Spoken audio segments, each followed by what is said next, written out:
नमस्कार, स्वागत है आप सभी का हमारी बेहद खास पेशकश शेयर बाजार सबका अधिकार में। और मेरे साथ मेरे सहयोगी पूजा त्रिपाठी और प्रशांत पांडे हैं और हम तीनों मिलकर अगले आधे घंटे शेयर बाजार में आप किस तरह से अपने लिए मुनाफे की रणनीति बना सकते हैं इस पर आपको राय देंगे हमारे खास एक्सपर्ट्स के जरिए।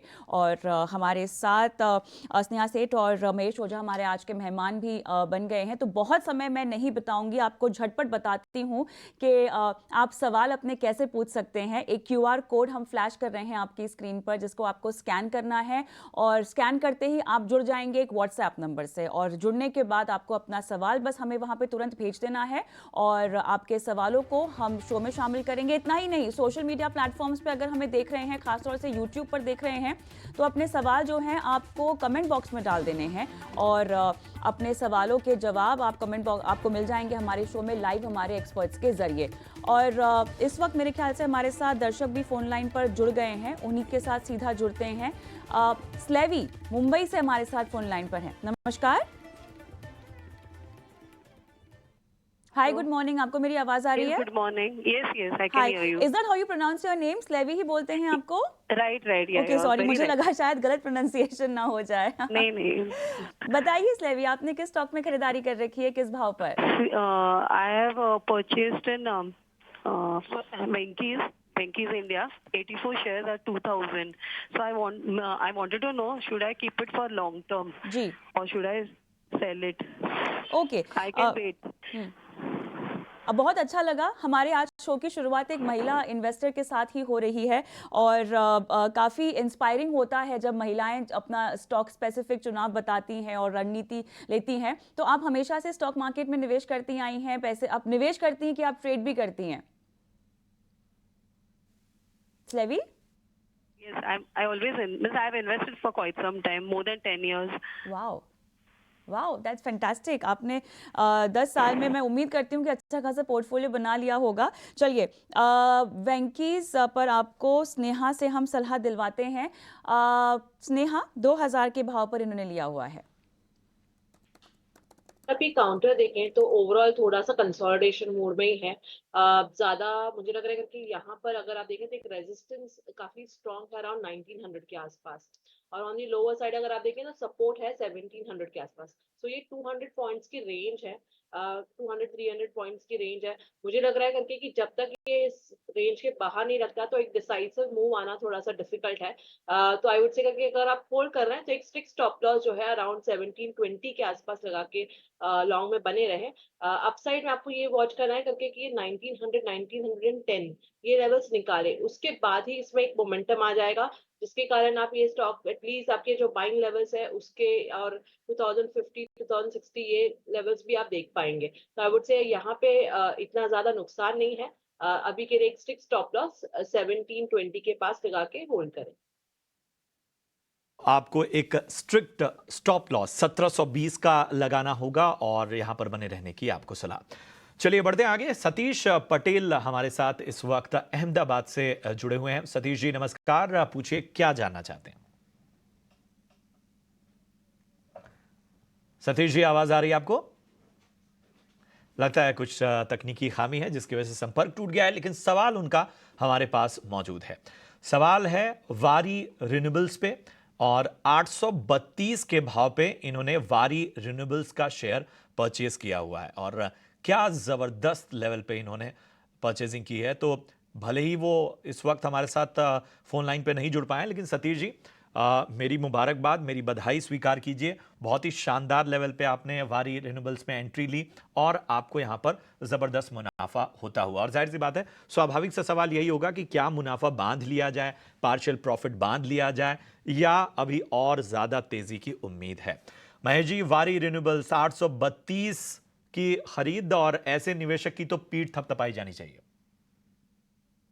काफी बढ़िया भाव से इन्होंने बाइंग किया हुआ है और टाइमली इन्होंने जो चीज थी वो पिक कर ली।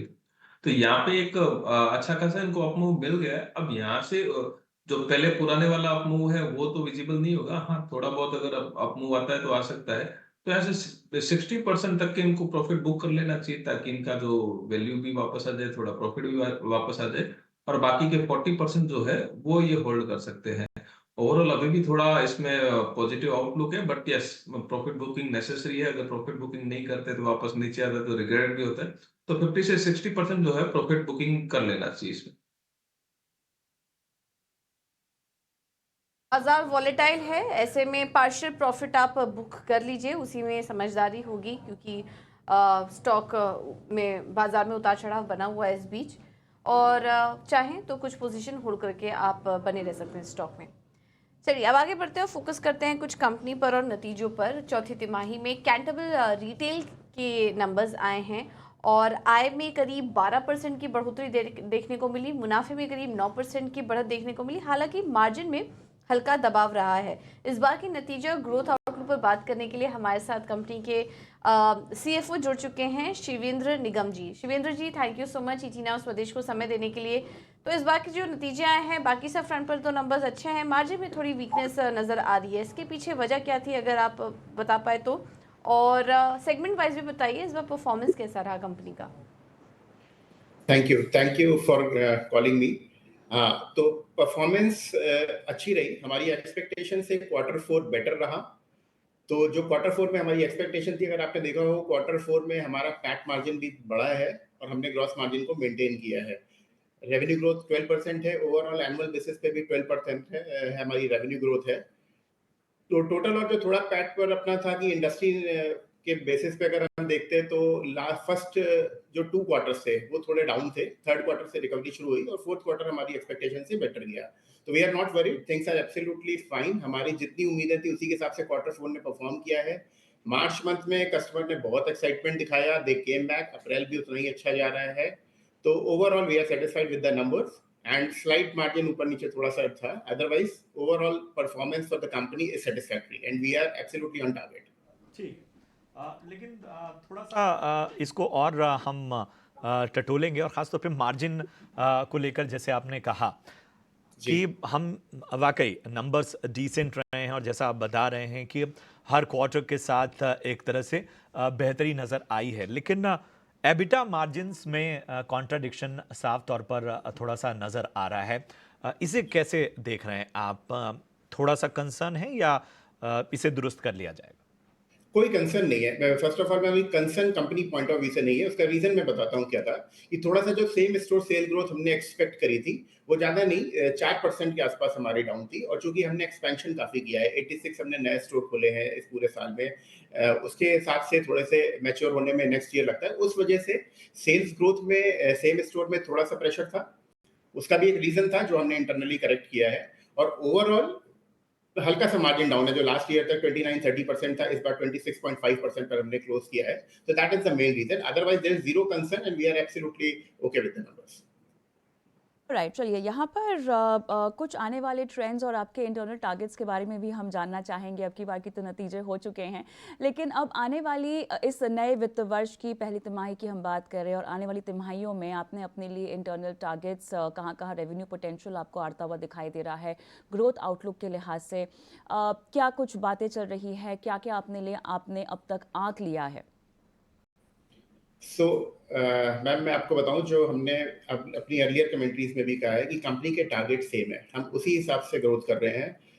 हर महीने लगभग 5 से 6 स्टोर, जो साल का हमारा टारगेट है 80 से 90 स्टोर खोलने का, उसी पर हम स्टिक है, उसी पे काम कर रहे हैं। तो कंसीडरिंग दिस, जो हमारा अर्लियर प्लान था 20% के आसपास CAGR के बेसिस पे हम ग्रोथ कर रहे हैं। तो कंपनी को to make it 1000 crore revenue by mid of FY27 and we will cross by FY27 1000 crore revenue. तो सेम टारगेट। जहां तक सेगमेंट्स की बात है, लेडीज और किड्स सेगमेंट को हमने और स्ट्रॉन्ग कराया है, हमने उसके एक्सक्लूसिव शोरूम खोले हैं। हमारा जो कंट्रीब्यूशन आपने भी पूछा था, मेंस का 83% है, लेडीज का कंट्रीब्यूशन जो लास्ट ईयर तक 9% था वो बढ़ के 10% हुआ है, एक्सेसरीज का भी 1% बढ़ा है और किड्स का भी 1% बढ़ा है। ई कॉमर्स ने भी बहुत अच्छा अपने को दिया है, जो लास्ट ईयर हमारे नंबर थे उससे हमने 2.5x किया है। लास्ट ईयर हमने 2.5% की टोटल रेवेन्यू का किया था ई कॉमर्स में, इस बार हमने ई कॉमर्स को जो खत्म किया है वो लगभग 6% पे किया है। तो ओवरऑल सिनेरियो सेम है। जो आपने आगे के प्लान की बात पूछी, तो सेम टारगेट है कि 20% के ग्रोथ के साथ हम अपने आप को देखते हैं और कंपनी को 1000 करोड़ रेवेन्यू पे we will cross by FY27। और एक्सपेंशन प्लान्स क्या हैं आपके, इसके बारे में भी कुछ बताइए। प्रोडक्ट पोर्टफोलियो में क्या कुछ बदलाव करेंगे या वहां पर कुछ एक्सपैंड करने की योजना है आपकी? So अभी expansion plan is same for the company.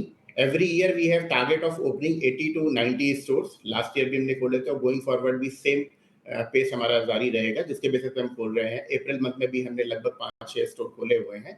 और जहां तक प्रोडक्ट कैटेगरी की बात है, तो हम कंटिन्यूअसली अपनी कैटेगरीज में ऐड ऑन कर रहे हैं। एक्सेसरीज जो हमारी कैटेगरीज है उसमें हम कंटिन्यूअसली ऐड ऑन कर रहे हैं। लेडीज और किड्स कैटेगरीज हमने बहुत रिच किया है, बहुत वास्ट किया है। That is why we are been opening now exclusive ladies and kids category. Athleisure पे हमारा काम है। एक्टिव वेयर्स के we have 6 specialized active wear stores which is having the footwear as well. तो इस तरह से कैटेगरी एक्सपेंशन है हर एरिया में। The overall target for the company is Cantabil to have a one stop shop for the family. That is what our target is. Manufacturing capacity को बढ़ाने को लेकर आपकी क्या योजना है? क्या आपका फोकस स्पेसिफिकली मैन्युफैक्चरिंग कैपेसिटी को बढ़ाने को लेकर है? और अगर ऐसा है तो इसके लिए आपने कोई कैपेक्स अपना प्लान कर रखा है जो आप डालने वाले हैं? क्या आंकड़ा होगा उसका? का प्लान हमारा ये है कि जो हमारी एग्जिस्टिंग मैन्युफैक्चरिंग फैसिलिटी है बहादुरगढ़ की, Bahadurgarh that is the state of the art manufacturing facility which is been able to provide as of now approximately 1/3 of my total sales. तो 3 तरीके से हमने इसे डिवाइड किया है। 1/3 हम अपनी फैक्ट्री से लगभग अभी प्रोड्यूस कर रहे हैं, 1/3 हम जॉब वर्क पे बनवाते हैं और 1/3 लुधियाना से जितना भी नेट्स का मटेरियल होता है, जिसमें टी शर्ट्स आ गई, विंटर की जैकेट्स आ गई, वो सारा का सारा हम वहां से प्रोक्योर करते हैं।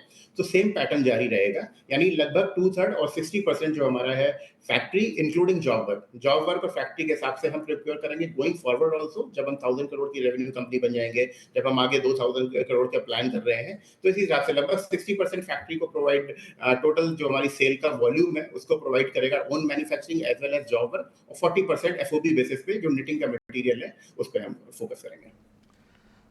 बहुत बहुत शुक्रिया करेंगे सर आपका हमें समय देने के लिए और अपने कारोबार के हर पहलू पर बातचीत करने के लिए, आगे की विस्तार योजनाओं पर भी रोशनी डालने के लिए। और उम्मीद करते हैं कि ये सफ़र आपका बेहतर और बेहतरीन रहे। आपको, आपकी पूरी टीम को, आपके कारोबार के लिए हमारी तरफ से ढेर सारी शुभकामनाएं। चलिए अब इसी के नज़रिए से एक बार ज़रा कैंटाबिल पर व्यू भी ले लेते हैं। महेश जी, कैंटाबिल रिटेल ज़रा बताइए, हम आज स्टॉक में एक्शन देख रहे हैं, कैसा लगता है यह स्टॉक आपको? नहीं, डेफिनेटली मैनेजमेंट ने जो एक्सप्लेन किया है कि वो अपकमिंग में स्टोर्स जो है 80 से 90 स्टोर्स जो खोलने का प्लानिंग कर रहे हैं। तो जब जब एक्सपांशन होता है किसी भी कंपनी में स्टोर्स खोलने का वगैरह, तो एक मार्जिन श्रिंक जो है वो बट ऑब्वियस नेचुरल है कि वहाँ पे एक मार्जिन श्रिंक जो होता ही है। बट यस, एक्सपेंशन के साथ में आपके सेल्स नंबर्स भी बढ़ जाते हैं, मार्जिन श्रिंक होगा, काफी सारी जो अपॉर्चुनिटी भी रहती है और उसके साथ में काफी सारे जो रिस्क मेजरमेंट जो रहते हैं वो रहते ही है। तो उस हिसाब से मतलब यहाँ से एक आउटलुक ओवरऑल पॉजिटिव है, बट एग्रेसिव पॉजिटिव नहीं है। बट यस, आउटलुक ओवरऑल अपना यहाँ से भी पॉजिटिव है। एक 168 के अगर आपको किसी को ट्रेड बनाना है, 168 का स्टॉप लॉस रख के 240 से 250 तक के टारगेट इसमें अपन एक्सपेक्ट कर सकते हैं। बट ये स्लोली ये थोड़ा सा मूव करेगा, कारण कि एक्सपेंशन जो रहता है उसके अंदर तो थोड़े मार्जिन श्रिंक होने के चांसेस रहते हैं और एक्सपेंशन में काफी अपॉर्चुनिटी, काफी रिस्क भी जो है उसके अंदर रहती है। तो रिजल्ट के हिसाब से ठीक लगता है, आउटलुक पॉजिटिव है। ठीक है, तो ये नजरिया कैंटाबिल। लखनऊ से दिनेश कुमार मेरे साथ फोन लाइन पे जुड़े हुए हैं। दिनेश जी नमस्कार, गुड मॉर्निंग सर। बताइए किस स्टॉक में खरीदारी कर रखी है, किस भाव पर? मैंने वेदांता खरीद रखा 246 से। 246 पे लिया हुआ है आपने? चलिए, यहाँ पर तो आपको मुनाफा हो रहा है, बधाई आपको इसके लिए। और नजरिया कितना रखना है इसमें, रुकना चाहते हैं? मुझे इससे डिमर्जर का वेट करना चाहिए, प्रॉफिट बुक करनी चाहिए। चलिए, फिलहाल पैसों की जरूरत तो नहीं है ना? नहीं। चलिए, स्नेहा क्या करेंगे? अगर आप काउंटर देखें तो काफी स्ट्रॉन्ग रन अप आया है। अगर आप देखें तो एक रेजिस्टेंस था अराउंड 290-300 के आसपास, जो कि काउंटर ने सरपास करके अभी नियरली 430 के ऊपर चल रहा है। थोड़ा सा यहाँ पे प्रॉफिट टेकिंग दिख रहा है हाई लेवल से, but I think the overall chart structure बहुत ही अच्छा है। मुझे लगता है ये मोमेंटम कंटिन्यू हो सकता है। एक स्टिक स्टॉप लॉस अगर किसी ने बाय किया है तो आई वुड से करके एक स्टिक स्टॉप लॉस आपको 410-415 के आसपास लगा के इसमें लॉन्ग साइड पे बने रहना चाहिए। आई थिंक इस काउंटर की पॉसिबिलिटी है कि थोड़ा समय देंगे तो 500 तक की स्टॉक जा सकता है। तो ये नजरिया वेदांता पर इस वक्त आता हुआ। चलिए अब अपने दर्शक का एक YouTube पर फटाफट से सवाल ले लेते हैं। हालांकि उन्होंने अपना नाम नहीं रखा है, लेकिन उनके YouTube चैनल का नाम एंजल YouTube चैनल है। उन्होंने HAL में खरीदारी की हुई है। 2990 के भाव पे 8 स्टॉक लिए हुए हैं। अच्छे लेवल पे कहूंगा कि मैं एंट्री हुई है। 1 साल के लिए नजरिया चाहते हैं HAL पे। हमारे कई एक्सपर्ट कल भी बहुत बुलिश थे। ओवरऑल डिफेंस सेक्टर पे ही हम देख रहे हैं कि शानदार मोमेंटम नजर आ रहा है। चलिए महेश जी, HAL 2990 की खरीद, 1 साल का नजरिया बने रहे। डेफिनेटली HAL में यहाँ से भी एक उम्मीद है कि यहाँ से भी आउट परफॉर्म करेगा मार्केट के अंदर। ऑर्डर बुक काफी स्ट्रांग है, बढ़िया है। उसमें लगता है कि HAL यहाँ से भी 4700 से 4800 के जो लेवल है वो शॉर्ट टर्म में भी दिखा सकता है, और या उसके ऊपर भी सरपास करे तो भी कोई बड़ी बात नहीं है। HAL में व्यू पॉजिटिव है, यहाँ से भी बने रहे, और थोड़ा सा 1 साल की जगह पे 2 साल व्यू कर ली तो शायद आपको और ज्यादा अट्रैक्टिव लेवल मिल सकते हैं। दर्शक फोन लाइन पर है, नमस्कार। हाँ जी, नमस्कार जी। बताइए सर, GSFC किस भाव पे लिया है? सर मैडम 228 पे है जी, 600 शेयर। और कितना रुकना चाहेंगे? लॉन्ग टाइम है जी। लॉन्ग टाइम है, ओके। मैं फिर भी स्नेहा के पास आऊंगी। स्नेहा, नियर टर्म आउटलुक बता दीजिए इनको। कि ओवरऑल अगर आप ये काउंटर देखें कविता, अगर तो रिसेंटली थोड़ी सी प्रॉफिट टेकिंग दिखी है, बट कंटिन्यूसली अगर आप इसका हिस्टोरिकल चार्ट देखें तो जो 200 डे सिंपल मूविंग एवरेज है उसके आसपास ये काउंटर सपोर्ट ले रहा है। रिसेंटली भी अगर आप देखें तो एक जो प्रॉफिट टेकिंग आई थी 210 215 के आसपास एक सपोर्ट जोन है, उसको ये काउंटर रिस्पेक्ट कर रहा है। आई थिंक इसका इस लेवल के ऊपर जब तक ये काउंटर ट्रेड कर रहा है, आई थिंक कोई दिक्कत की बात नहीं है। अपसाइड में मेरा मानना है क्योंकि एक रेजिस्टेंस है अराउंड 250-55 के रेंज में, ये अगर लेवल अपसाइड में आपको मिल सकता है। अगर इसके ऊपर जाता है तो ओवरऑल चार्ट स्ट्रक्चर बहुत ही बढ़िया हो जाएगा। तो आई वुड से करके कि अभी के लिए तो इसे होल्ड करें। एक स्ट्रिक्ट स्टॉप लॉस आप लगा सकते हैं अराउंड 210 के आसपास। बढ़ते हैं आगे। हमारे साथ एक दर्शक जुड़ चुके हैं, प्रशांत, भोपाल मध्य प्रदेश से। प्रशांत, गुड मॉर्निंग, पूछिए क्या जानना चाहते हैं? सर मेरे पास साउथ इंडियन बैंक है। ठीक है। 28.5 पे 1800 शेयर। ठीक है। और इंफीबीम एवेन्यूज है। ठीक है। Same quantities at the rate 35। ठीक है। तो साउथ इंडियन बैंक आपने लिया है 28.5 पे और इंफीबीम 35 रुपए पे, यही ना? तो साउथ इंडियन बैंक का सर रिजल्ट भी आ गया। हाँ हाँ। लेकिन उसमें कुछ ज्यादा ना मूव आया है ना ज्यादा गिरावट आई है, और इंफीबीम का आज रिजल्ट है। चलिए ये बताइए मुझे कि कितना समय और दे सकते हैं आप? Sir medium term 6 month. ठीक है, चलिए 6 महीने का नजरिया। स्नेहा, मैं आपके पास आना चाहूंगा, बताइए जरा क्या राय होगी साउथ इंडियन बैंक और इंफीबीम एवेन्यू, और इन दोनों में अगर हम देखें तो बहुत ज़्यादा फिलहाल कोई बहुत बेहतर ट्रेंड्स नज़र नहीं आए हैं। क्या अगले 6 महीनों के लिए रुका जा सकता है? अगर आप एक काउंटर देखें तो एक स्ट्रॉन्ग मूव आई थी जरूर, उसके बाद आप देखें तो फ्रॉम फेब सीरीज अगर आप देखें तो एक प्रॉफिट टेकिंग दिखने को मिल रहा है। हाई लेवल से थोड़ी सी प्रॉफिट टेकिंग भी आ रही है। मेरा मानना है 24-25 के आसपास एक सपोर्ट जोन जरूर है।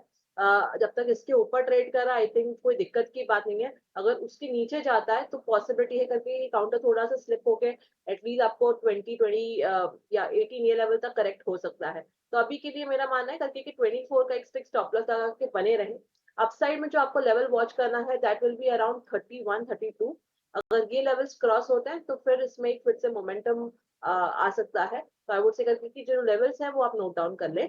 अपार्ट फ्रॉम दिस दूसरा काउंटर जो आपने बताया उसमें भी अगर आप देखें तो थोड़ी सी हायर लेवल से प्रॉफिट टेकिंग ही कंटिन्यूसली दिख रहा है। 89 EMA के आसपास और डेली चार्ट कंटिन्यूसली ये ट्रेड करा है पिछले 4-5 दिनों में। I think overall chart structure देखा जाए तो मेरा मानना है कि एक स्ट्रिक्ट स्टॉप लॉस यहाँ पे 29 के आसपास मेंटेन करके थोड़ा बने रह सकते हैं। अगर यहाँ से अगर ये 29 ब्रीच करता है तो पॉसिबिलिटी है 24-22 तक भी स्लिप करे। तो आई वुड से करके कि एक अभी के लिए लेवल वॉच आउट करें ऑन दी लोअर साइड। एक स्ट्रिक्ट स्टॉप लॉस अराउंड 28 का मेंटेन करके लॉन्ग साइड में बने रहे। अपसाइड में अगर मूव आती है तो 34-35 ये लेवल्स क्रॉस होना जरूरी है, उसके बाद थोड़ा सा मोमेंटम आ जाए। कुछ दर्शकों की ओर हम रुख करते हैं। सरोज कुमार तिवारी का मैं सवाल लूंगी, और महेश, इनके 2 सवाल हैं medium to long term outlook के लिए। SJVN 137 पे खरीदा है और GMR 83 पे लिया है। पहले SJVN का आप जवाब दे दीजिएगा, medium to long term outlook. और डेफिनेटली एचजेवीएन की बात करें तो गवर्नमेंट सेक्टर के हिसाब से आउटलुक पूरा का पूरा उसमें पॉजिटिव है। यहाँ से भी बने रहना चाहिए। अगर मीडियम टू टर्म इनका है तो इनको 155 से 160 तक के लेवल इनको देखने को मिल सकते हैं। सब्जेक्ट टू स्टॉप लॉस आप लगाइए 115 का 114 का स्टॉप लॉस लगा के इसमें बने रहिए। मीडियम टू शॉर्ट टर्म में ये पॉजिटिव लग रहा है, यहाँ से भी आप बने रह सकते हैं। दूसरा काउंटर अपन ने डिस्कस किया जीएमआर इंफ्रा और जीएमआर एयरपोर्ट।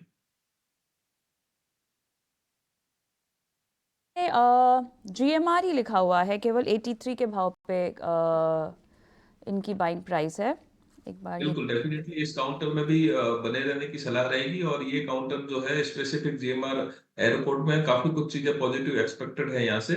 तो यहाँ से भी लगता है कि ये एक जो है आउटको परफॉर्म कर सकता है। स्टॉप लॉस में आपको एक सजेस्ट करूंगा, इसमें 74 का स्टॉप लॉस लगा के इसको होल्ड कर सकते हैं। इमीडिएट टारगेट आपके 96 से 100 तक के इसमें बन रहा है। थोड़ा टाइम लगेगा बट यस ये यहाँ पे भी आउटलुक पॉजिटिव है।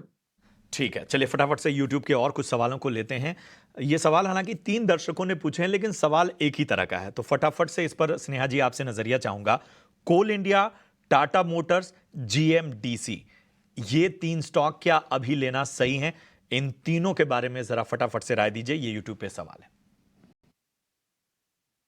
कोल इंडिया अगर आप देखें तो ओवरऑल चार्ट स्ट्रक्चर डिसेंट है। अगर किसी को ट्रेड करना है और फ्रेश पोजीशन लेना है तो कर सकते हैं।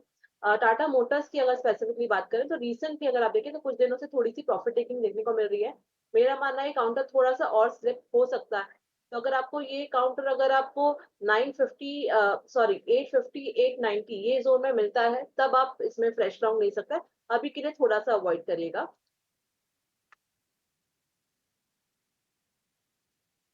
ठीक है, तो ये नजरिया फिलहाल इन स्टॉक्स पर आता हुआ। तो आपके सभी सवालों का जवाब आप देते देते अब समय हमारा समाप्त होते जा रहा है। लेकिन कविता, बाजार में एक बार फिर जो है वो गिरावट गहराती हुई। बिल्कुल, अब थोड़ा सा लाल निशान में वाकई। तब्दील होता हुआ दिखाई दे रहा है बाजार। और फिलहाल अगर हम लेवल्स चेक करें तो देखिए 22,120 के आसपास यहाँ पर लगभग 1/4% की कमजोरी दिखाई दे रही है। और निफ्टी बैंक भी 200 अंकों से ज़्यादा की कमजोरी के साथ 47,473 पर दिखाई दे रहा है, आधे % की कमजोरी। अब देखना होगा कि यहाँ पर ये कमजोरी क्या और गहराती है या बाजार इसको थोड़ा सा और यहाँ से चाल बदलता है और रिकवरी की ओर बढ़ता है। लेकिन इस बीच अगर आपको भी कोई सवाल पूछना है या आपके जहन में इस उतार चढ़ाव को लेकर किसी भी तरह की परेशानी है तो फिलहाल तो इस पेशकश में इतना ही। लेकिन हमारे आने वाले कार्यक्रमों में हम आपके सवालों को एक बार फिर से शामिल करेंगे। और इसी के साथ फिलहाल मुझे और प्रशांत को इस खास पेशकश में इजाज़त दें। नमस्कार।